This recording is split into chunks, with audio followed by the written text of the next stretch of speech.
La señora Martín Yaguno, del Grupo de Ciudadanos. Muchas gracias, señora presidenta. Muchas gracias a la compareciente por el documento que ha leído y que nos ha traído aquí, que realmente es fruto de, o lo que hace es plantear una postura de un colectivo. Y, claro, nosotros, en el marco del Pacto Social, Político Institucional, una de las primeras cuestiones que decidimos, no solamente mi grupo parlamentario, sino todos los aquí presentes, fue que comparecieran los representantes de la comunidad educativa para que fuera social. Y por eso hemos escuchado aquí a la gente del Consejo Escolar del Estado, que es quien tiene la representación legítima e institucional de esa comunidad educativa. Por tanto, bienvenida y gracias por todo lo que nos ha expuesto. Yo le voy a hacer algunas consideraciones y algunas preguntas. Bueno, su postura es una determinada con respecto a la educación. Usted entiende que la educación tiene que ser pública, gratuita y de calidad, pero en esa educación pública, gratuita y de calidad descarta la opción del sistema que tenemos actualmente, que es el sistema de un servicio de interés público que se puede prestar por una red pública o una red concertada. Yo coincido totalmente con usted en que hay que establecer las suficientes garantías y, primero, en cuanto a que haya una gratuidad absoluta de los centros concertados para que todo el mundo pueda ejercitar su libertad de elección, pero también esto no es compatible si no hay una financiación suficiente para que esto pueda ser así. Por tanto, lo primero que habría que hacer es establecer el coste del puesto escolar, cuánto hay que dar a los conciertos, cuánto hay que dar a los niños para que sean capaces de acudir a estos conciertos, si así lo desean, en forma efectivamente de becas, de ayudas, de apoyos al comedor escolar, etcétera, etcétera. Pero todo esto, usted plantea que para esto tiene que haber un aumento del presupuesto en presupuestos generales del Estado para la inversión educativa. Usted habla de que hay que llegar al 7% en presupuestos generales del Estado. Yo le pregunto, esta cifra que usted da la hace en virtud de estudios económicos que hayan hecho de cuál es el coste real que merecería una educación excelente. Es una cifra que plantea de acuerdo a las cuestiones que se han dicho en la Unión Europea, o cuál es la razón de este 7, no el 6, como dicen algunos, o el 5. Y quería preguntarle también si este requisito del 7% que usted exigiría y con el que yo puedo coincidir en el aumento de financiación en los presupuestos generales del Estado, cree que debería exigirse también en las comunidades autónomas, dado que las competencias están transferidas en muchos puntos y la financiación también se transfiere a las comunidades autónomas y tendría que tener un carácter finalista. También me gustaría saber si cree usted que deberíamos en este pacto establecer que debe haber una garantía de financiación finalista destinada en educación tanto en los presupuestos generales del Estado como en las comunidades autónomas, para que no pase que las transferencias, en lugar de ir destinadas a la educación, se derivan a otros menesteres que no tienen nada que ver con ella.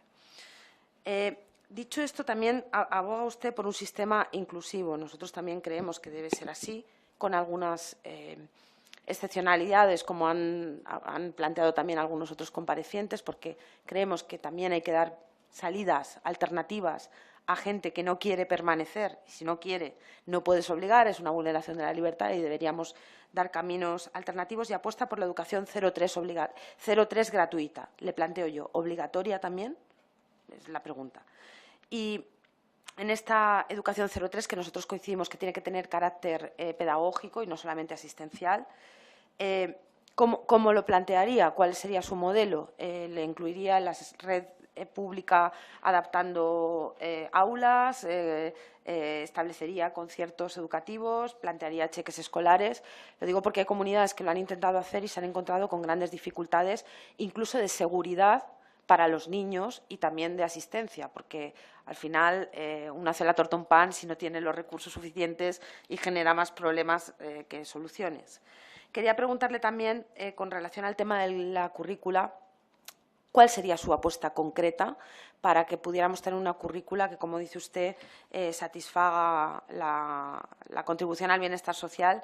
Yo creo que también es importante, además de hacer personas libres y creativas, que sean autónomas y capaces de tener una suficiencia y una desenvoltura en la sociedad actual.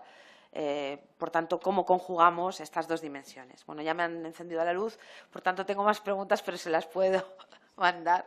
La luz me la ha encendido, se las puedo mandar. Muchísimas gracias, les reitero el agradecimiento.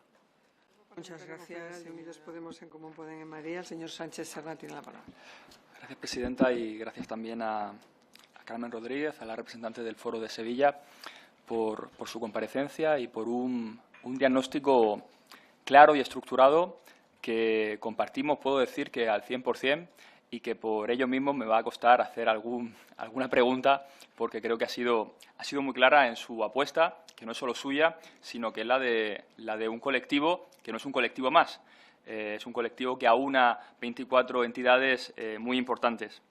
Estamos en una comisión por un pacto educativo, social y político. Y esto de social puede parecer una novedad, pero es en parte el reconocimiento de que la ley educativa vigente fue hecha ya no solo de espaldas a la comunidad educativa, sino también contra la comunidad educativa, ignorándola y muchas veces podríamos decir incluso que provocándola. Por tanto, la primera pregunta que le quería hacer es ¿qué tendría que ser un pacto social por la educación? ¿Un pacto social por la educación debe limitarse a escuchar a 60 comparecientes y que después los grupos políticos plasmen o digan lo que ya lleva escrito en sus programas electorales? ¿O, de alguna manera, tiene que abrirse vías de negociación social con entidades especialmente representativas? Y esto lo digo a colación de una intervención que tuvimos la semana pasada del señor Fernández Enguita. Yo no pude venir, pero la he visto en vídeo. Me la recomendaron los compañeros socialistas. Era una intervención provocativa y el señor Enguita ponía un poco en duda la entidad que tiene la comunidad educativa. La comunidad educativa era algo difuso y era algo que, en último término, pues no es lo que determina los pactos educativos. Yo quería saber si usted compartía esta valoración, que me definiera qué se puede entender por comunidad educativa, si es lo mismo el Foro de Sevilla que la Conferencia Episcopal a la hora de determinar lo que tiene que ser una ley educativa para todos y para todas, y si efectivamente puede haber una ley sin esa comunidad educativa. Si además puede haber un pacto social y político que no derogue la LOMCE. Parece ser que hay algunos partidos que la LOMCE es una cuestión menor. Parecería que la LOMCE está ya prácticamente derogada y que ahora nos tenemos que poner a mirar al futuro porque la LOMCE es cosa del pasado, cuando está vigente y es la que rige los destinos de la escuela pública. Le quería preguntar quería hacer una valoración también de lo que estoy viendo en esta subcomisión, un poco para que nadie se lleve a engaños. Creo que entre los grupos conservadores se apunta a que el problema de la educación fundamentalmente está en el profesorado. Lo que nos separa de otros países es que tenemos un profesorado, pues sin mucha motivación y con una formación inicial francamente mejorable. Entonces, lo que se plantea es que esa formación inicial hay que retocarla, que el máster del profesorado no sirve, lo dijimos los estudiantes anti-Bolonia, pero no nos hicieron mucho caso, y que hay que cambiarla por una formación inicial en la que, para opositar, parece ser, tendrías que hacer unas prácticas en la escuela pública. ¿Qué le parece ese modelo? ¿No hay el peligro, no existiría el peligro de que los miles de egresados cada año de la universidad pública fueran desplazando a los interinos? ¿No sería una forma de hacer como, pues este cuerpo intermedio al que no se le da derechos fuera finalmente aniquilado? Yo creo que el problema del profesorado no pasa solamente, o pasa fundamentalmente por la ratio, pasa fundamentalmente por los recortes de estos años, pasa fundamentalmente por unas autoridades públicas que no valoran demasiado la labor del día a día, se le llenan la boca con grandes objetivos, pero descuidan la escuela en el día a día, como digo. Por tanto, parece ser que aquí toda la solución que pasaría por un nuevo estatuto docente. Yo no lo tengo nada claro, pero sí le pediría que, que en ese estatuto docente, que parece que incluso grupos como Ciudadanos o el Partido Popular demandan, si podría o no podría mejorar la situación del profesorado y qué debería incluir. Por otra parte, hacía usted referencia a la necesidad de financiación. Nosotros coincidimos con este diagnóstico. Creemos que va a ser muy complicado un pacto social y político por la educación que no vaya acompañado de un acuerdo estatal por la inversión pública, que luego en las comisiones de educación nos podemos poner de acuerdo con los compañeros socialistas, pero no sabemos si esto se va a ver reflejado en unos presupuestos generales del Estado que, por lo que he estado observando, bueno, pues refuerzan los recortes. Solamente se suben 45 millones en la partida de educación, pero dentro de esta partida, lo estamos estudiando toda esta mañana, desaparecen programas o partidas de educación especial, ya no se habla de educación especial y, por ejemplo, sube el presupuesto para infraestructura. No sabemos si para infraestructura de colegios públicos o de colegios concertados. Por tanto, parece que la sensación es que no se revierten los recortes, sino que se normaliza una infrafinanciación en la educación. También le quería preguntar si con estos mimbres es posible que dentro de 6 meses se tenga algo tan, bueno, pues algo parecido a un pacto social y político por la educación.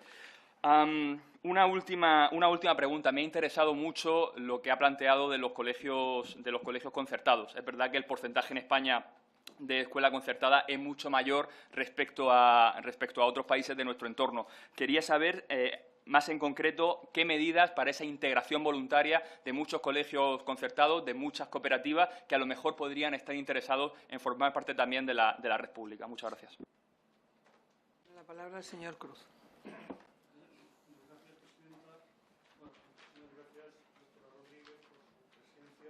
Por su intervención. Bueno, yo no voy a hacer una valoración de la subcomisión, entre otras cosas porque no sé si, digamos, tiene sentido que yo a usted le cuente la valoración de la subcomisión. Yo voy a intentar hacerle alguna pregunta, algún comentario que creo que puede ser pertinente. Es decir, no le voy a hacer preguntas, no sé, de orden sindical o de orden estrictamente político, sino más bien preguntas relacionadas con, bueno, con la calidad en la que usted comparece aquí, que es como experta. Acuerdos tengo también muchos, prácticamente la totalidad de lo que ha dicho. Yo subrayaría, pues, que comparto la necesidad de un nuevo marco educativo. La crítica que usted ha hecho a la LOMCE, pues la comparto, como se decía antes, de la cruz a la raya. Es más, nuestro grupo parlamentario lo ha repetido muchas veces. Bueno, desde que empezó esta legislatura empezó a decir esto, o sea que creo que más acuerdo no puede haber. Por tanto, yo no quiero, digamos, abundar demasiado, ¿no? Esta especie de juego de reafirmaciones recíprocas. Desacuerdos, a lo mejor hurgando encontraría alguno, pero tendría que hurgar mucho y creo que no vale la pena. Yo quería invitarle a hablar un poco más de alguna cuestión, ¿no? Es evidente que en muchas ocasiones las discrepancias, o uno intuye las discrepancias por una palabra. Cuando uno, pues no sé, escucha a alguien que comparece desde un punto de vista conservador, por utilizar una palabra neutra, pues, por ejemplo, utiliza la palabra participación de las familias. La palabra familia esconde normalmente algunas cosas. Usted no habla de participación de las familias, sino de participación de la comunidad. Supongo que ahí se juega un matiz que no es banal, doy por descontado. Yo creo que usted al decir esto está planteando un problema que es realmente muy interesante, ¿no? Y que lo ha señalado. El problema de en qué medida la escuela concertada, casi por definición, puede ser plural. Puede ser plural. Claro, todos conocemos la argumentación habitual de algunos defensores de un cierto tipo de escuelas concertadas. También habría que ser justo con la pluralidad, no interna de las concertadas, sino entre las concertadas, porque hay concertadas de muchos tipos, ¿no? Entonces, claro, es evidente que, pongamos por caso, una escuela concertada que alardea de su ideario y que de alguna forma atrae a las familias por su ideario, casi por definición no está proponiendo pluralismo, sino justo al contrario. Aquí que vengan los míos, ¿no? Los nuestros. Eso es evidente, ¿no? Entonces, ahí efectivamente hay un problema. Pero, por otro lado, también está la cuestión de la participación de las familias o de los padres en cualquier centro, también en un público. Entonces, algo de esto, si le apetece, me gustaría escuchárselo. Luego, si encuentra la manera de decirlo, en fin, pues, con el poco tiempo del que dispone, usted ha definido el currículum que haría falta con 4 adjetivos: común, diversificado, laico e integrador. Bueno, laico e integrador, estamos de acuerdo. Cuando dice común, ¿qué quiere decir? Y cuando dice diversificado, digamos, en qué sentido o de qué diversidades estamos hablando, porque claro, se puede ser diversificado de 1000 maneras. Entonces, si pudiera decir algo en esa dirección, yo se lo agradecería. Y luego también me ha interesado mucho una cosa que usted ha dicho y que luego no ha tenido tiempo material de continuar. Cuando hablo de la universalidad de la educación, yo pensé que decir de los 0 a los 18, o a los 20, o a los 25, pero es que ha dicho toda la vida, de 0 a toda la vida. No discrepo en absoluto, pero eso exactamente cómo se concreta, es decir, ¿qué significaría? ¿Qué políticas habría que seguir para poder hablar de una universalidad de la educación que acompaña a los ciudadanos absolutamente toda su vida? ¿Eso qué quiere decir? Es una pregunta estrictamente informativa, porque no conseguía ver cómo se concretaría ese rasgo, ¿no?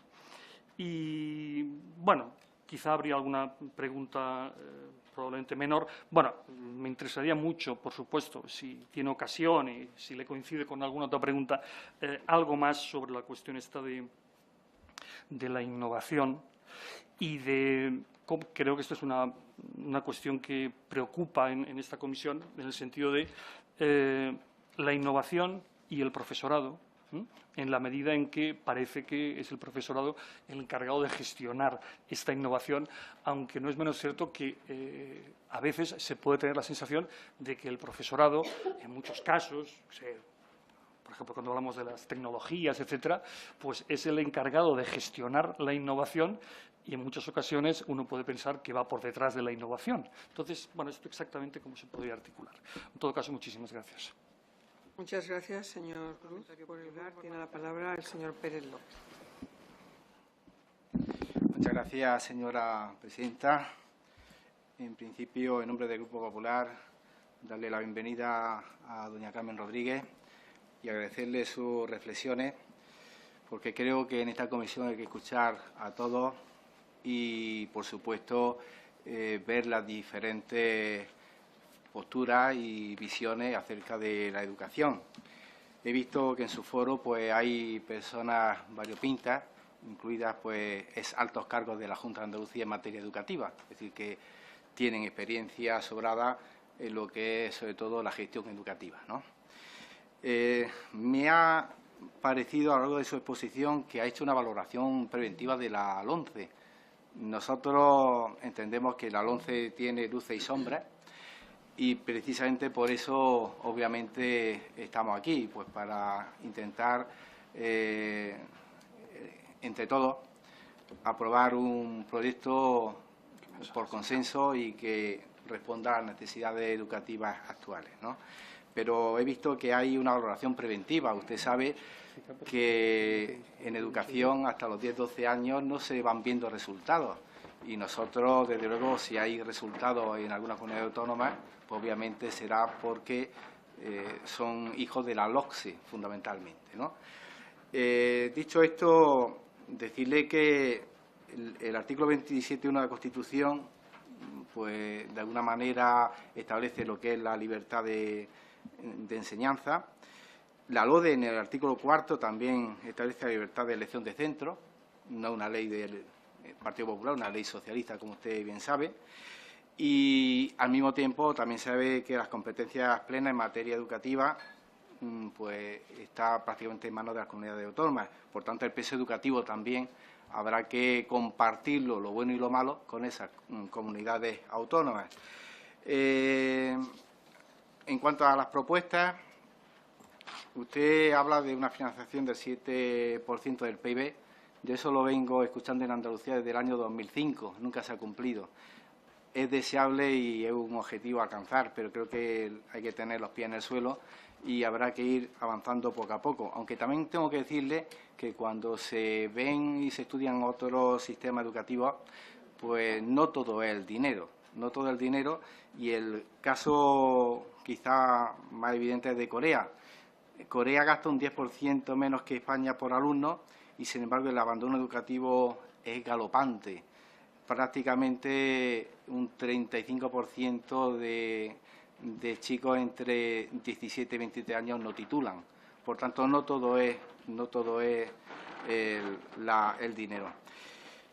Ha hablado usted del fracaso escolar. Bueno, pues el fracaso escolar creo que se están dando pasos importantes, no todo lo deseable, pero de esos 38, el 40% de fracaso escolar que había en nuestra comunidad autónoma, como usted bien sabe, pues hemos ido reduciendo bastante, lo cual creo que es importante, ¿no? Habla usted de becas, pues yo creo que más que hablar, creo que lo mejor son los hechos, ¿no? Pues hemos visto cómo en estos presupuestos el Gobierno va a dedicar 1.420 millones de euros, que es la cantidad más alta de la historia en materia de becas, y también duplica la cantidad destinada a libros de texto y material didáctico con 50 millones de euros, lo cual creo que también es importante. En cuanto al profesorado, a mí me gustaría hacerle algunas preguntas, pero no debo de pasar sin comentar el tema de los interinos. Los interinos, usted sabe, por ejemplo, cómo el decreto de hace unos días trata de abordar una problemática muy importante, y usted sabe también que en nuestra comunidad autónoma pues prácticamente hemos llegado a niveles del 20% en interinidad, ¿no? Por tanto, creo que es importante efectivamente abordar ese aspecto, y el Gobierno lo está haciendo. A mí me gustaría, usted creo que también es experta especialmente en ordenación educativa, creo que ha sido alto cargo, ¿no? Y me gustaría conocer su opinión acerca de si usted mantendría la estructura de la secundaria y el bachillerato tal cual está ahora, haría algunos cambios. Educación 0-3 años, ¿qué modelo plantea usted? El modelo que en Andalucía existe, en donde se concierta con centros privados, que es lo que ha pasado, salvo este año que empiezan a dar marcha atrás, pero usted sabe que prácticamente el 70% de los centros de 0-3 años son privados y la Junta de Andalucía concierta si ese es el modelo o es otro. Respecto al profesorado, ¿cómo podemos seleccionarlo? ¿Cómo podemos mejorar? Si usted está de acuerdo con la labor que hacen los centros de profesorado, si responde a las necesidades formativas del profesor, ¿cómo podría cambiarse si no es el adecuado? ¿Cómo evaluar el trabajo del profesor? La dirección de los centros, ¿usted está de acuerdo con qué forma nos plantea usted para seleccionar a los directores? Yo conozco también la que se hace en Andalucía, en donde los directores son los afines a la Administración. No sé si ese es el modelo o es otro diferente. Y la burocratización del sistema, ¿no? Es verdad que el profesorado se queja mucho de la carga burocrática. Puedo darle y ofrecerle algunas manifestaciones de compañeros en donde para cada alumno que suspende pues hay que hacer pues varios informes, porque parece ser que el problema es el profesor y no a lo mejor otras circunstancias, ¿no? Entonces, ¿cómo podríamos abordar el problema de la burocratización del sistema educativo y cómo evaluamos también el sistema en su conjunto para establecer mejoras que nos ayuden a avanzar en ese proceso? Nada más, muchas gracias. Muchas gracias, señor Pérez. Bien, pues muchas gracias por todas las intervenciones. Bueno, voy a ver si puedo ir contestando a la vez o voy manteniendo el orden. Me preguntaba la diputada Martín Yaguno, ¿no? ¿Se llama? Bueno, lo primero que preguntaba, una de las cosas que preguntaba era sobre la financiación, que se han hecho varios tipos de preguntas, ¿no? Por un lado, el 7% lo obtenemos de los mejores países del norte de Europa, la media, incluyendo algunos, o sea, los países en los que mejor funciona la educación, ¿de acuerdo? Algunos llegan a tener 8 y 9%, ¿de acuerdo? 9 y pico por ciento me parece que es Dinamarca, que es el que más tiene, y la obtenemos simplemente pensando en que la media europea está en cerca de 5,5 y que tendría que ser progresivamente. No es que lo digamos definitivamente, pero creemos, hay países que tienen mucho menos recursos que España y que hacen una apuesta mucho mayor. Y eso depende del modelo socioeconómico que tenemos. Yo lo quiero incluir en lo que es la concepción de que precisamente la educación y la ciencia es lo que desarrolla y el motor de un país. Entonces, la educación o no la creemos y creemos de verdad que queremos potenciarla o no la creemos. Entonces, yo creo que sí, sin financiación muchas de las cosas que estamos diciendo no se pueden hacer. Y eso además lo relaciono con lo que me planteaban del tema del profesorado, ¿no?, que parece que interesa mucho. Entonces yo creo que el profesorado tiene que estar muy formado. Es necesario cambiar la formación inicial, la permanente, la carrera docente y el acceso a la función docente, ¿vale? Hay que cambiar absolutamente toda la formación del profesorado, pero eso requiere bastante dinero. Eso requiere recursos. Y se están haciendo ahora propuestas que van muchas veces en la intención de prorrogar la LOMCE a través de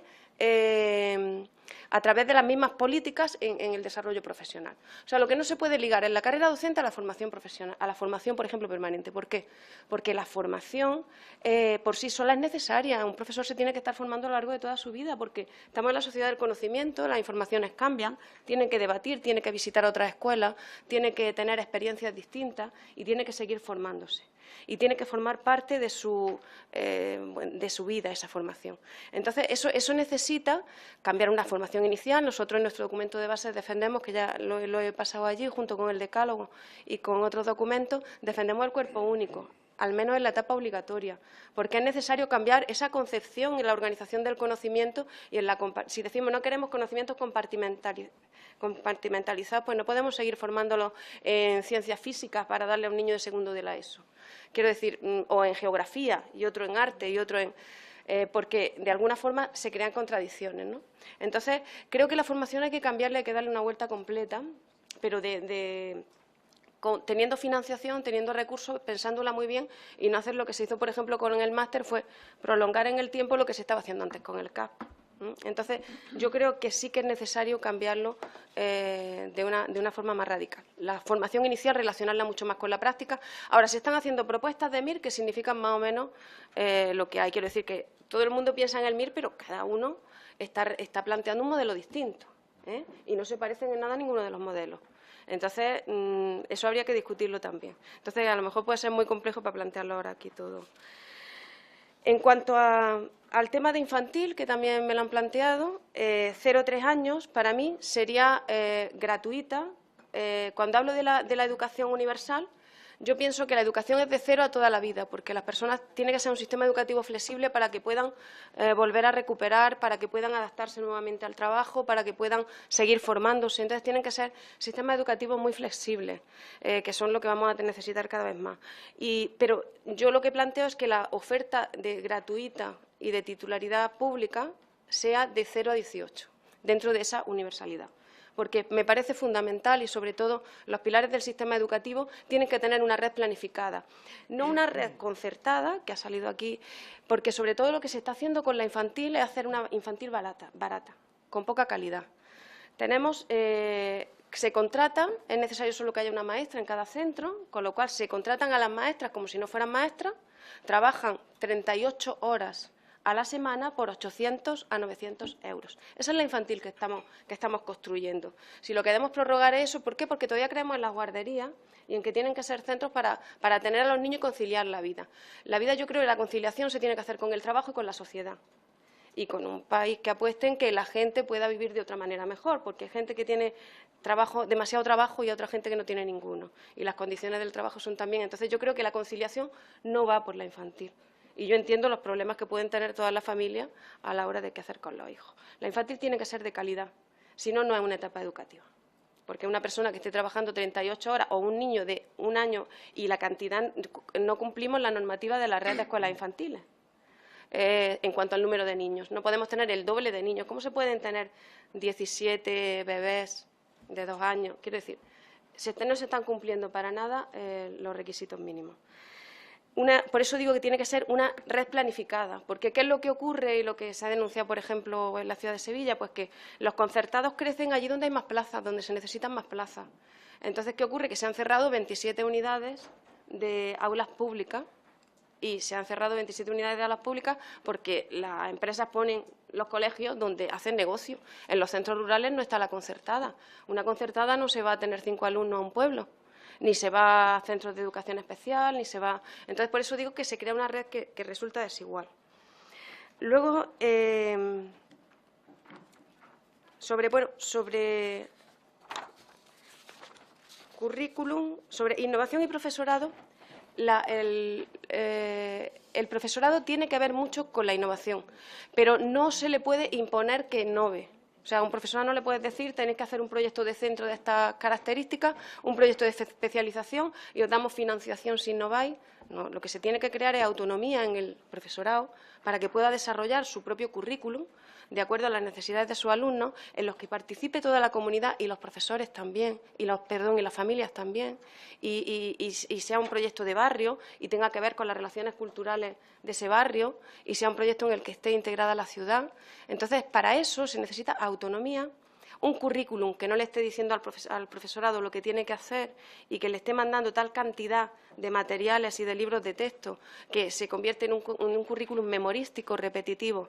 Porque yo, si tengo que dar toda la generación del 27 y del 98, pues no puedo abarcarla. Y a los alumnos, si nos fijamos en los libros de texto, son trocitos con las obras del autor y con las fechas.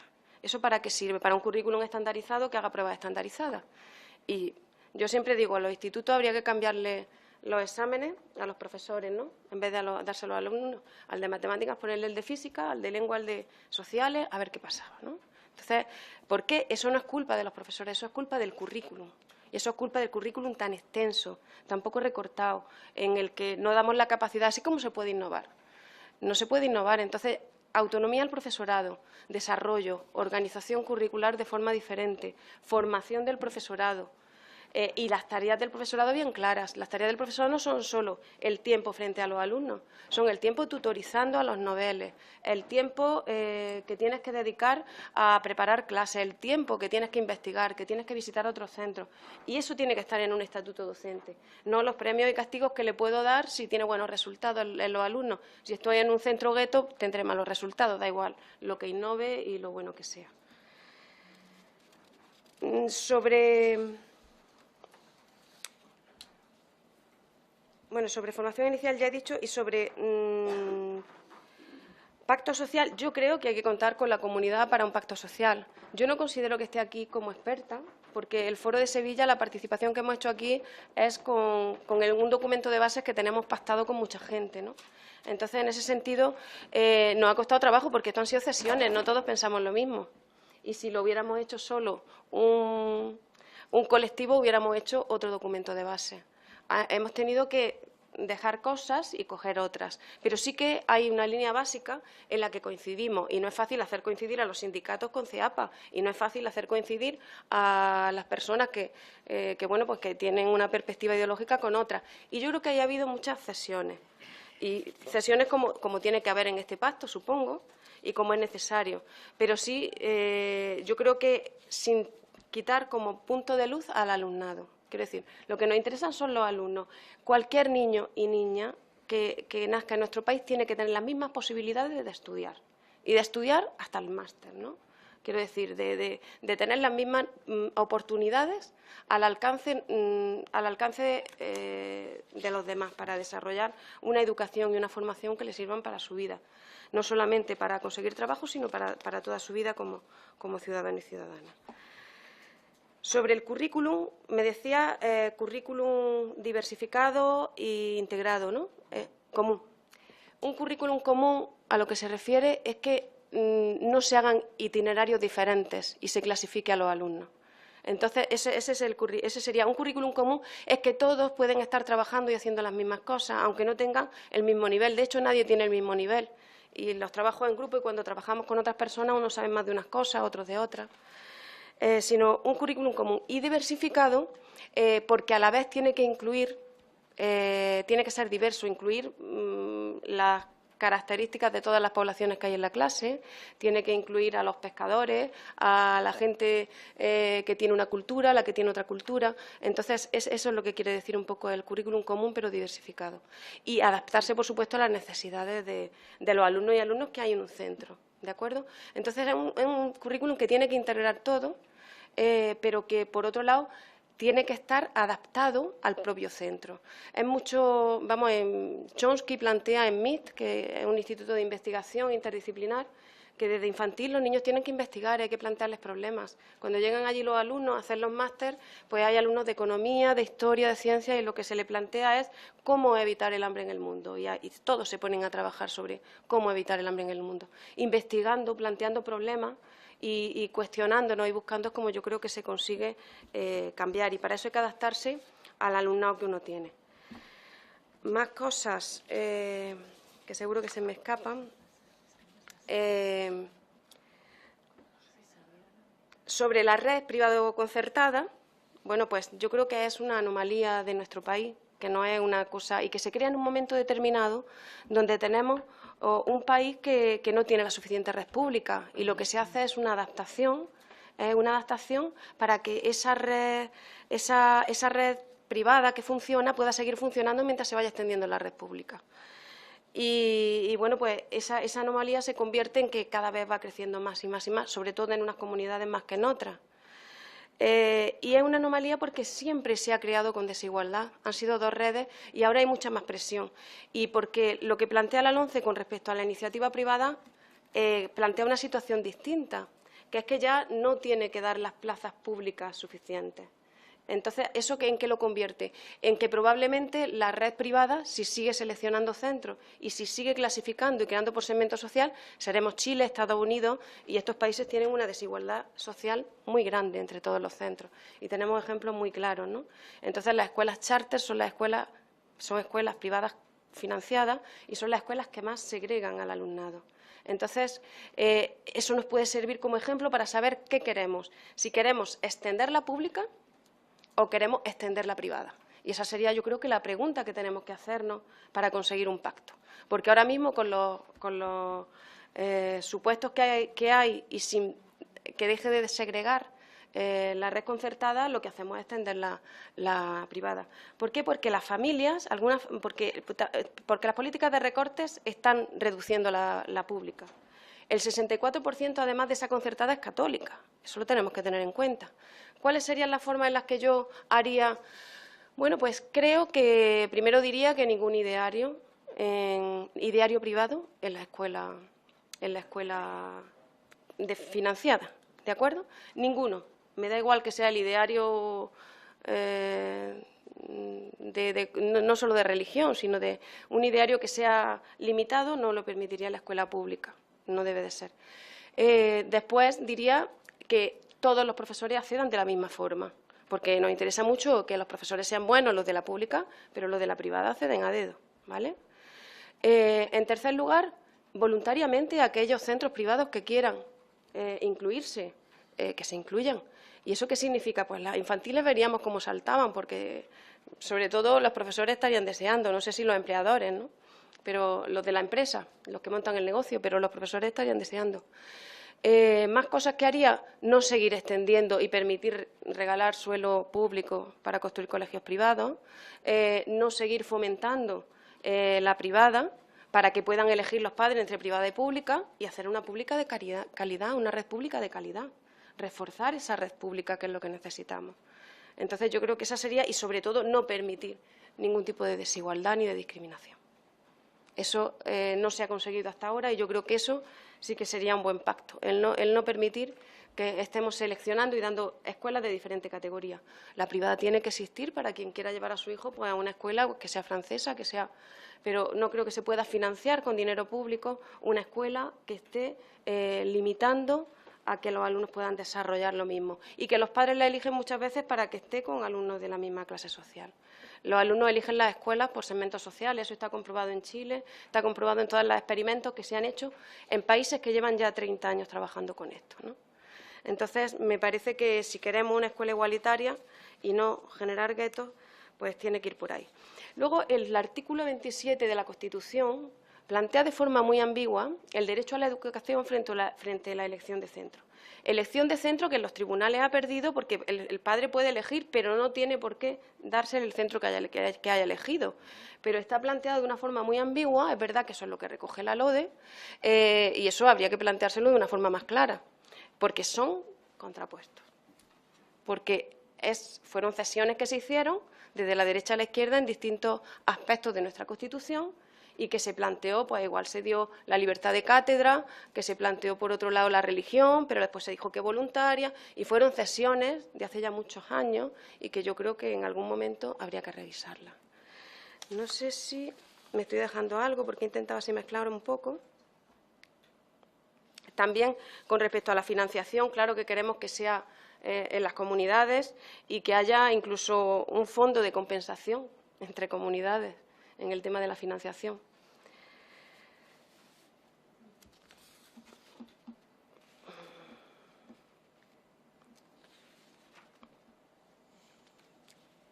Por supuesto, bueno, he dicho que yo he venido aquí como parte de ese foro y que, bueno, pues se ha mandado a otra gente que se ha creído que representa a la sociedad y también a expertos, porque se ha creído que lo que dijeran aquí podía ser valioso. Hay muchos países que cuentan con la comunidad no solamente cuando van a hacer un pacto o nuevas leyes, sino que lo llaman habitualmente. Yo conozco la práctica de algunos países que sí que en los que participan, intentan que participe la comunidad escolar y plantean como que es algo de todos la educación, ¿no? Y yo creo que eso hace que la gente se implique y que las leyes se desarrollen de mejor forma, ¿no? Y no sé si me he dejado algo. Si les parece por mí. Pues muchísimas gracias, señora Rodríguez, por su intervención.